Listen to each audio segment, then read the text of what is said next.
Hello everyone, কেমন আছো তোমরা সবাই? আশা করছি সবাই অনেক ভালো আছো। আমি তোমাদের রিয়া চলে এসেছি নিউ ভিডিও নিয়ে। আর আমার প্রতিদিনের ব্লগগুলো তোমাদের কেমন লাগছে অবশ্যই কমেন্টে জানিও। তো আজও সকাল সকাল উঠে পড়েছি ঘুম থেকে। উঠেই উঠান ঝাড় দেওয়া, বাসি যেগুলো কাজ থাকে আমার প্রতিদিন ডেলি, সেই কাজগুলোই আমার প্রথমে উঠে করতে হয়। তোমরা তো সবাই জানো যে আমার মা নেই, তো রোজ আমাকে একই কাজ করতে হয় আর তোমাদেরকে আমি এইসবই শেয়ার করি। আর জানোই তো আমি বাড়ি থেকে বেরোতে পারি না, তো তোমাদের সঙ্গে এগুলো শেয়ার করি আর তোমরা আমাকে অনেক ভালোবাসা দিচ্ছ।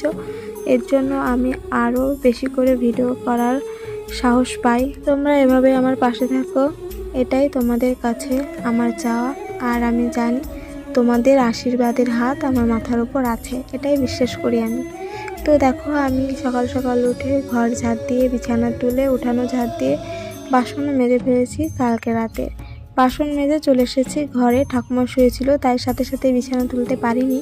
ঠাকুমা উঠে পড়েছে আর এখন আমি বিছানাটা তুলে ফেললাম।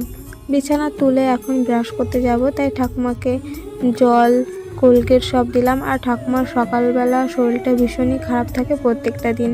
চা খাওয়ার পরে ঠাকুমার ঠিকঠাক হয়।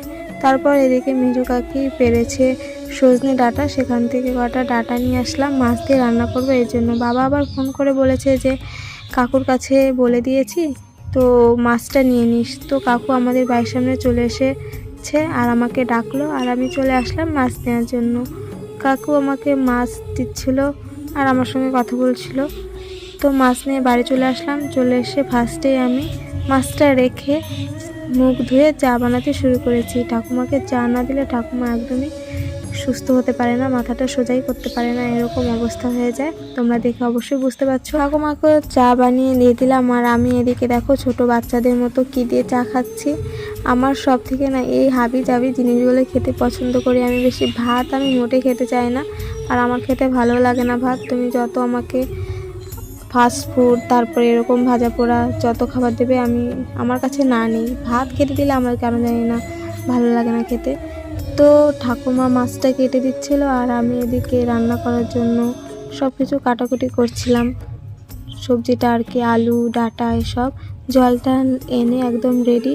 আর ততক্ষণে আমার ঠাকুমার মাছ কাটা কমপ্লিট আর আমি মাছটা ধুয়ে নিয়ে এসে রান্না বসিয়ে দিলাম। আবার তো বাবার খিদে পেয়ে যাবে, বাবা চলে আসবে, বাবা গেছে মাঠে, এখনও কাজ আছে অনেক, তেল দিতে হবে। তো ওরকমই কিছু একটা তেল আনতে গেছে, বললো তেলটা দেবে তিল খেতে। আমাদের তিল বুনেছে, তিল নাকি পোকা কেটে ফেলেছে তাই তেল আনতে গেছে। সব কেটে ফেলে তো তিল